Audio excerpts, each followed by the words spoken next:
Bilo je avgusta leta 1958, ko se je Karel Vojtiva s prijatelji odpravil na dvotedenski kajakaški izlet. Prvi dan so prepluli okoli 25 kilometrov. Doma so pustili natančen opis poti, tako da jim je bila pošta vedno dosegljiva. Naposled so se izletniki utaborili na rečnem bregu, igrali nogomet in se pogovarjali ob tabornem ognju. 5. avgusta so dobili pošto, da se mora Karel Vojtiva takoj vrniti v Varšavo. Kardinal Višinski mu pove, da ga je papež imenoval za škofa. Vojtiva sprejme novo službo in se takoj odpravi v bližnji uršulinski samostan, kjer prosi za obisk Najsvetejšega. Po nemalo pretečenem času ga sestre najdejo ležečega s trebuhom na tleh, proseč, da bi še malo ostal, saj se ima še veliko pogovoriti z Gospodom. O njegovem škofovskem delovanju nam bo spregovoril pater Leopold Grčar, naš stari prijatelj iz Brezij, kjer dan na dan spoveduje, vodi skupine in duhovne vaje, prvovrstni duhovni sogovornik, izvrsten poznavalec jaslic. Vzljubil je Brezje, predvsem pa Marijo Pomagaj, kot tudi Janez Pavel II, ki jo je nenapovedano obiskal tistega lepega maja 1996. Pater Leopold Grčar, vaša je beseda. Ko je prišel sveti Frančišek v kraj Poggio Bustone, je izrekel ljudem besede: pozdravljeni dobri ljudje. In mislim, da nas je danes Božje usmiljenje zbralo in nam odkrilo, da je izvir poslanstva papeža Janeza Pavla II. Njegovo, to brezmejno Božje usmiljenje. In ljubezen do tega papeža nas je zbrala tudi tukaj. Tistega užarjenega dne je najprej obiskal Brezje, potem pa je stopal po tej stolnici. In kot nam je v uvodu že povedal naš predragi, ki je duša in duh vsega tega dogajanja, je Karel Vojtiva postal pri 38 letih najmlajši škof na Poljskem. Nadškof Bazijak je očitno cenil razumnost, pobožnost, pastoralno gorečnost in notranjo neomajnost, kreposti, ki jih je izpričeval Karel Vojtiva. Dobro je vedel, da je njegov novi pomočnik, škof in duhovnik z dušo in telesom. Zanj je predstavljal natanko tisto vrsto odporništva zoper komunizem, ki se je zdel nadškofu primeren. Po srečanju poljskih škofov v Częstochowi pa je v benediktinskem samostanu opravil 5-dnevne predposvetitvene duhovne vaje. Na praznik svetega Venčeslava, to je 28. septembra 1958, je Karel Jozef Vojtiva stopil v Vaveljsko stolnico, da prejme polnost duhovništva in postane naslednik Kristusovih apostolov. Ko se je nadškof Bazijak za evangeljsko knjigo dotaknil njegovih povezanih dlani, je molil: prejmi evangelij in pojdi, pridigaj ljudem, ki so ti zaupani, zakaj Bog bo po tebi uresničil svojo milost.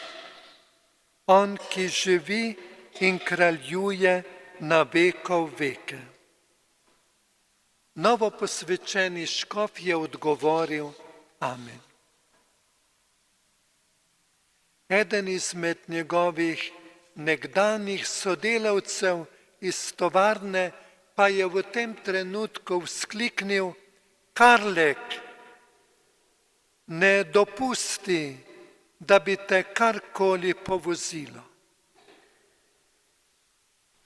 Škof Vojtiva si je za škofovski grb izbral latinske besede totus tuus. Marija, ves, popolnoma sem tvoj. V prvih mesecih škofovske službe si je Vojtiva naložil celo vrsto novih pastoralnih obveznosti. Povsod so ga hoteli imeti za gostujočega pridigarja, potem za voditelja duhovnih vaj.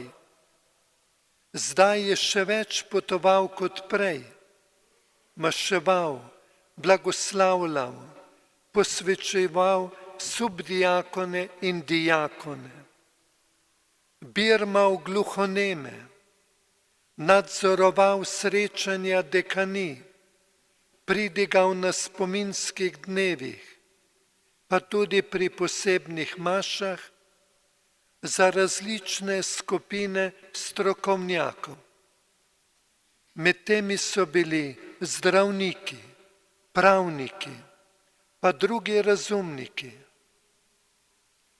Karl Vojtiva si škofovske službe ni nikdar zamišljal kot cerkveno uradovanje, ampak predvsem pridiganje in poučevanje. Nadškof Evgenijus Bazijak je umrl v noči od 14. na 15. junij 1962. leta. Škof Vojtiva ga je nadomestil pri posvetitvi novomašnikov.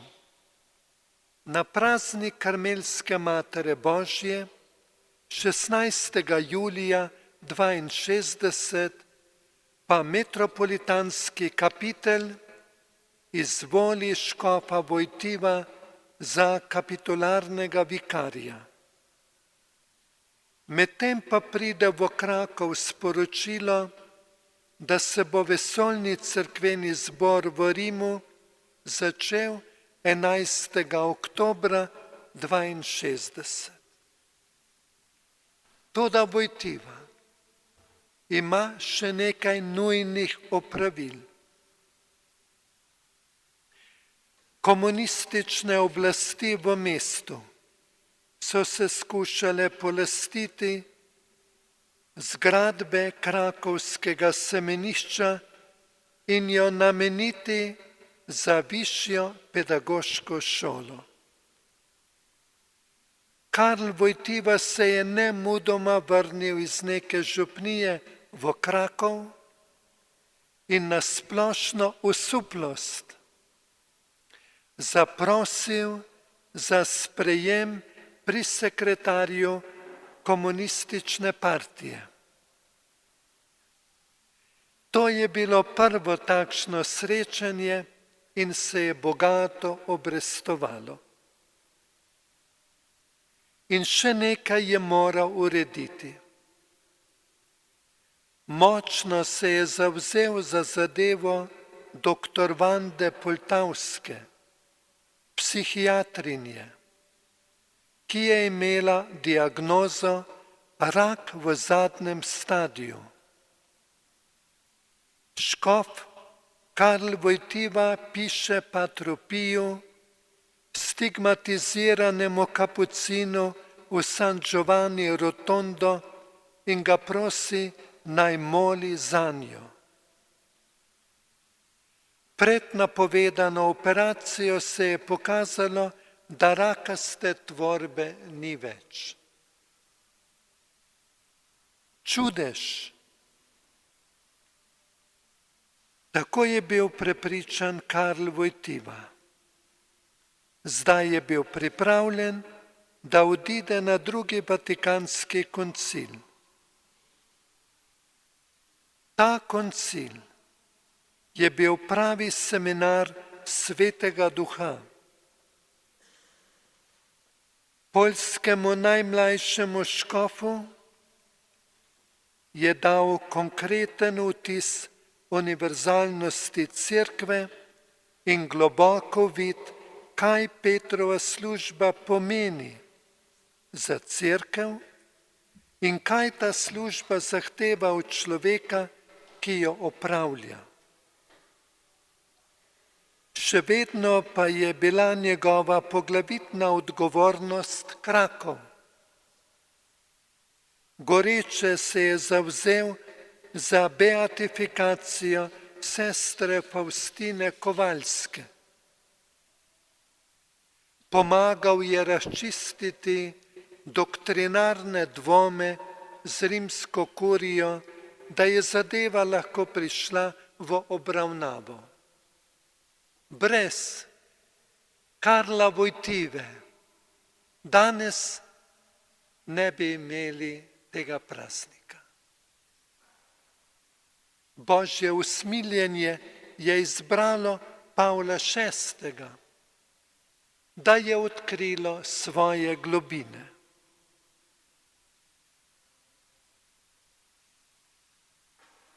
Za Karla Wojtyła je bilo sodelovanje na koncilu javna odgovornost. Po vsakem zasedanju je za duhovnike, za razumnike, za semeničnike, za študente prirejal predavanja in konference.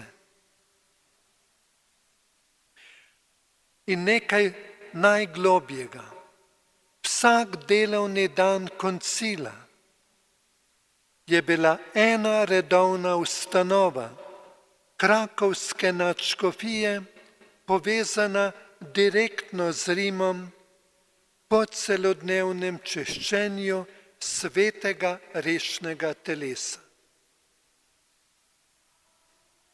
Koncilske seje so bile dobesedno izmoljene. In še nekaj ga je skrbelo, kako naj obvesti ljudi o dogajanju v Rimu. Poslužil se je Radia Vatikan in navduševal laike, prav laike, naj znova osvajajo svet za večnega očeta. 7. decembra, to je predvečer praznika Brezmadežne, je slovesna razglasitev Dignitatis Humanae in Gaudium et Spes. Tem dokumentom je dal dušo Karl Wojtyła.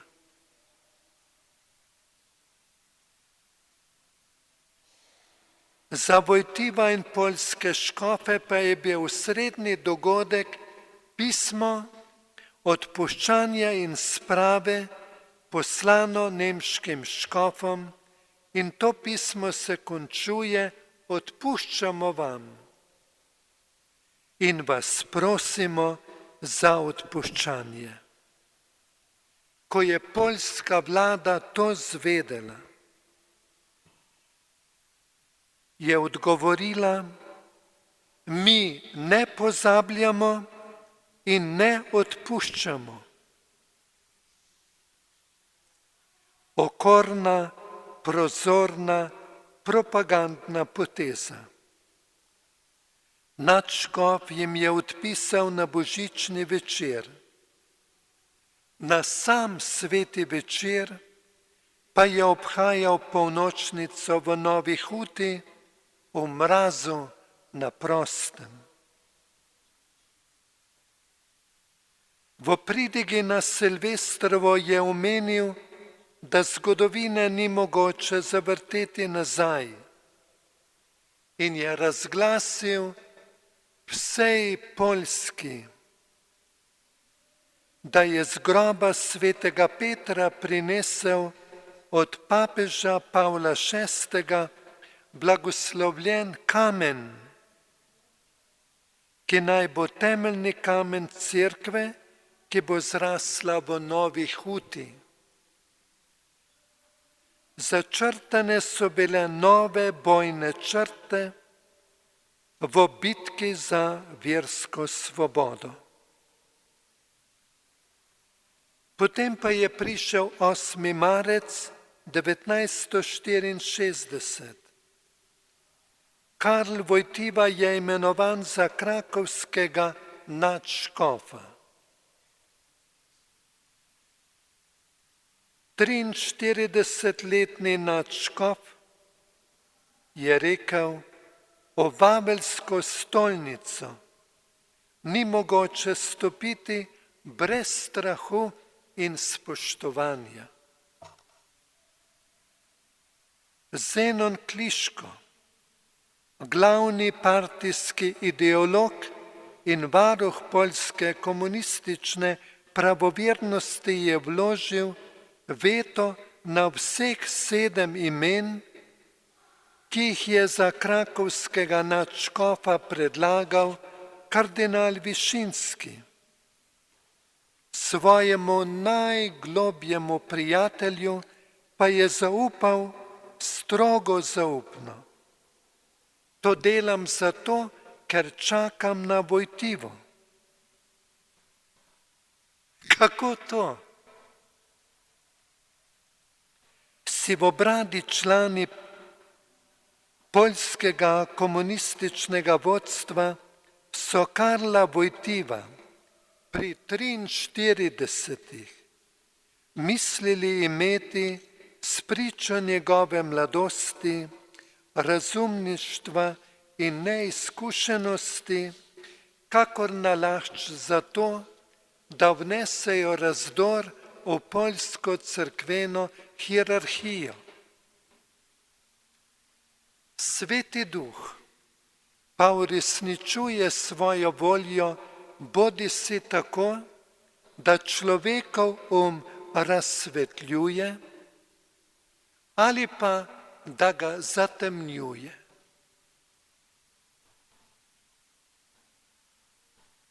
Poglejte, Karl Wojtyła je živel v Krakovu 40 let.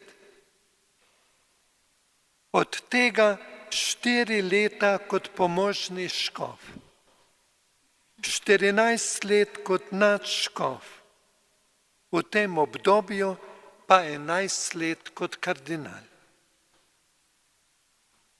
Ves čas je vladalo prelepo sozvočje med to staro škofijo in tem mladim škofom. Osnovne teme svojega episkopata pa je razgrnil v pastirskem pismu postnega časa leta 1964. Toda to pastirsko pismo ni smelo iti v tisk. V izmenah so ga tipkale redovnice, nato pa so ga osebno dostavili po škofijah. Povedal je, da popolnoma zaupa v Kristusa Gospoda in v njegovo mater Devico Marijo ter v ljudi, katerim služi. Poslanstvo cerkve je pomagati ljudem, spoznati dostojanstvo njihove narave in plemenitost njihove poklicanosti. Karl Wojtyła se je na svojstven način loteval problemov in odločitev. Sodelavcem je zastavil dvoje vprašanj. Prvič, kakšna je resnica vere, ki osvetljuje določen problem? In drugič, koga lahko dobimo ali usposobimo, da bo pomagal? Poglejmo njegovih 7 prednostnih nalog. Najprej verska svoboda. Sedaj je bil na vrsti Karl Wojtyła, da brani ljudstvo in mesto pred državo, ki je bila odločena, da poljskemu narodu potrga korenine krščanske kulture. Med škofovanjem Karla Wojtyły se je boj za versko svobodo osredinil na dvoje vprašanj.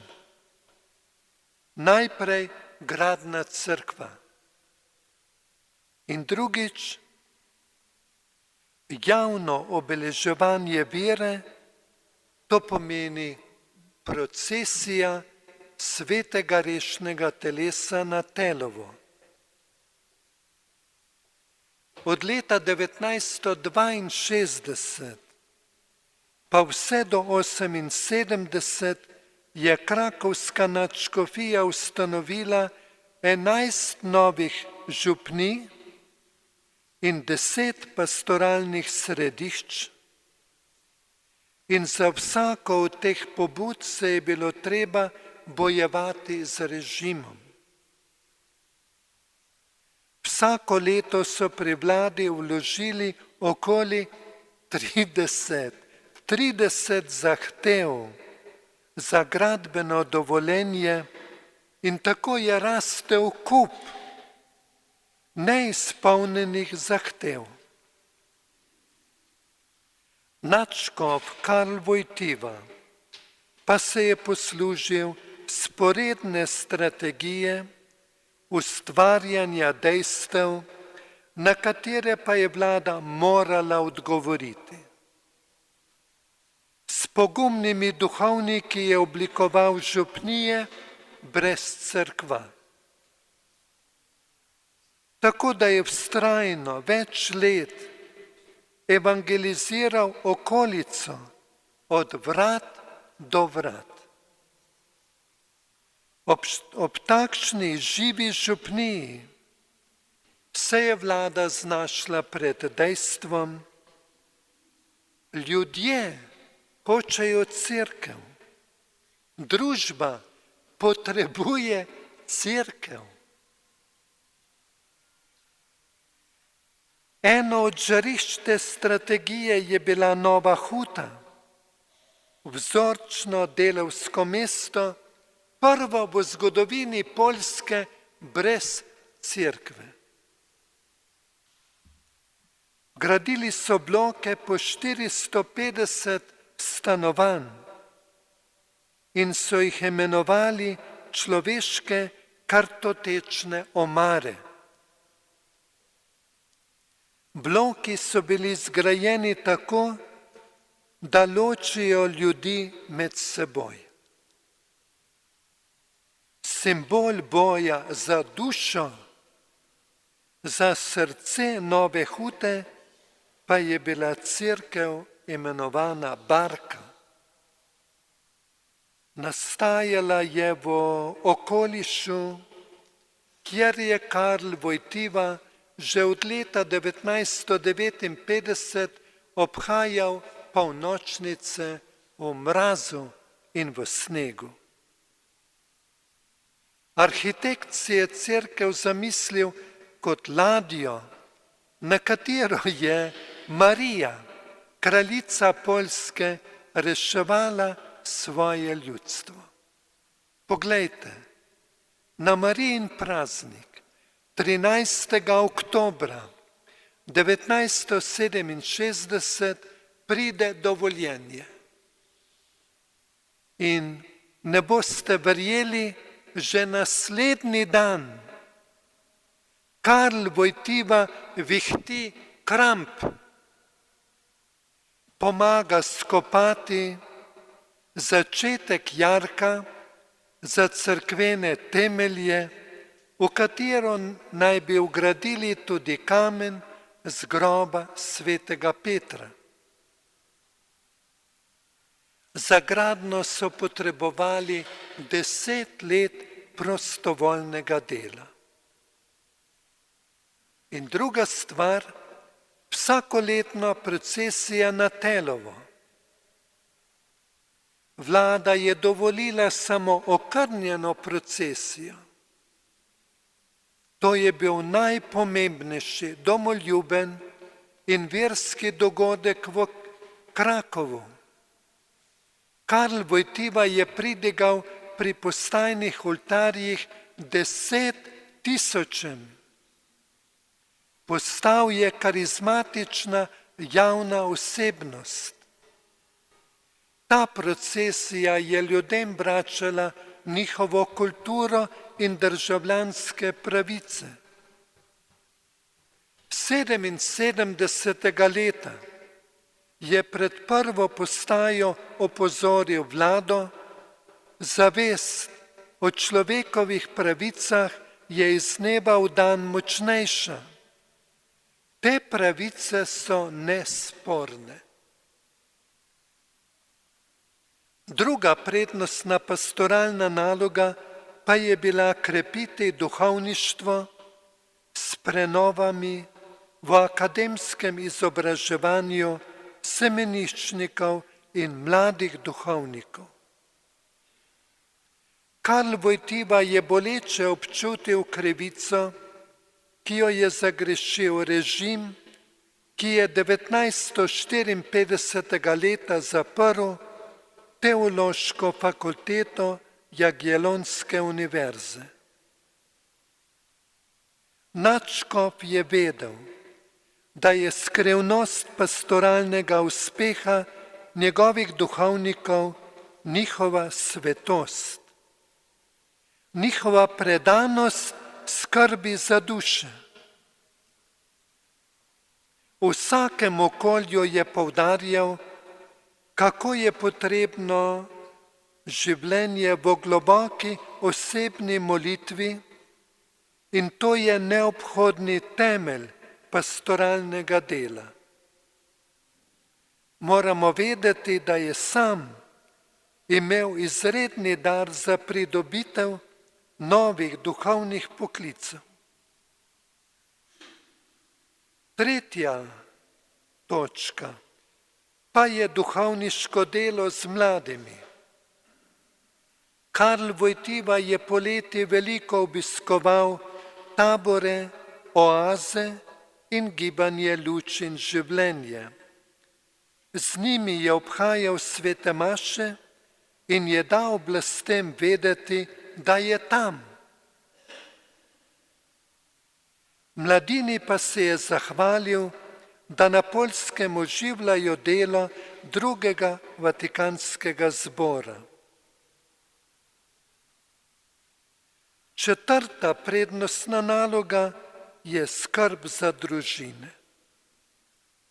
Karl Wojtyła je vedel, da je za prenovo cerkve potrebna globoka, strokovna priprava na zakon in duhovniško delo z družinami.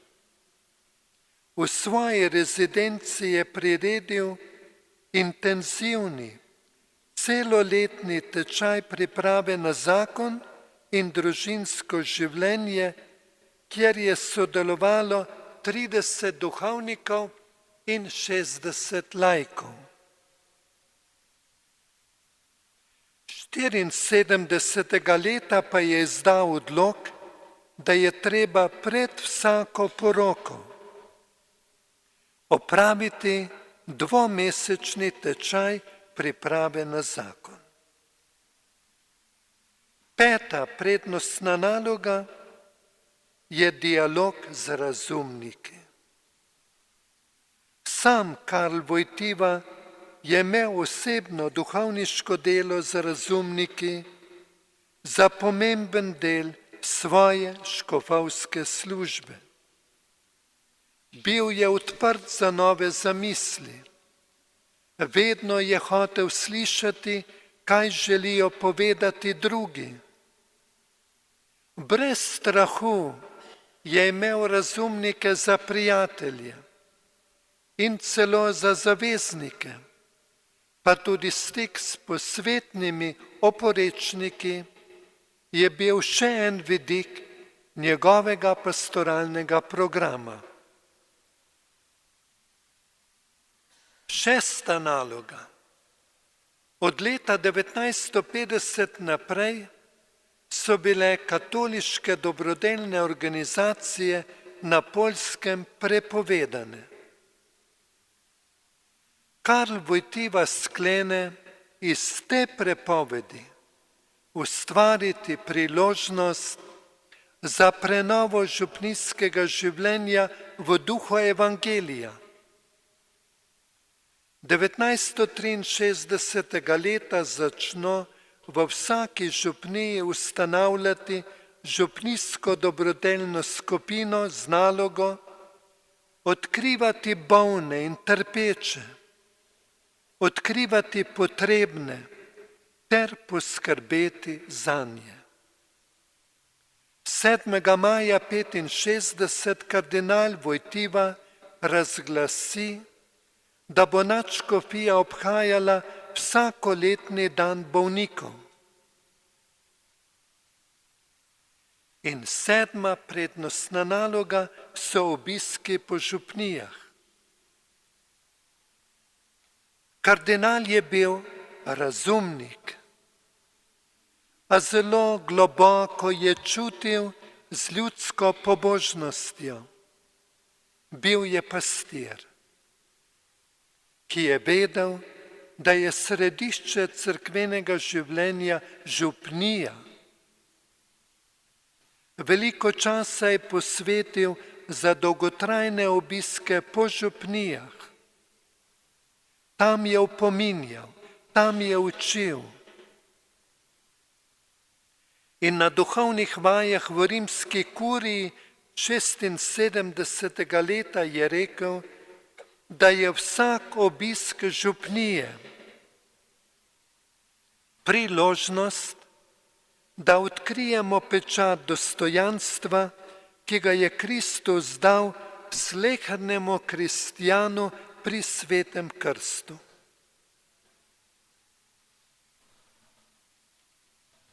Poglejte, Karl Wojtyła, najmlajši škof, nadškof in kardinal, je vodil svojo nadškofijo kot Kristusovo cerkev, ne kot svoj fevd.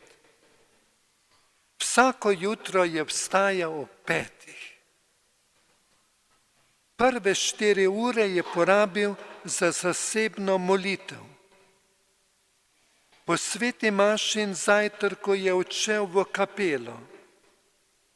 Nihče ga ni smel motiti. Kaki 2 uri je prebil pri pisanju, obrnjen k svetemu rešnemu telesu.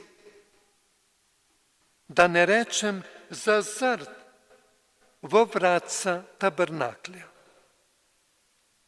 Karl Wojtyła je bil škof, ki je svojo škofijo vodil in opravljal svoje teološko in filozofsko delo na kolenih.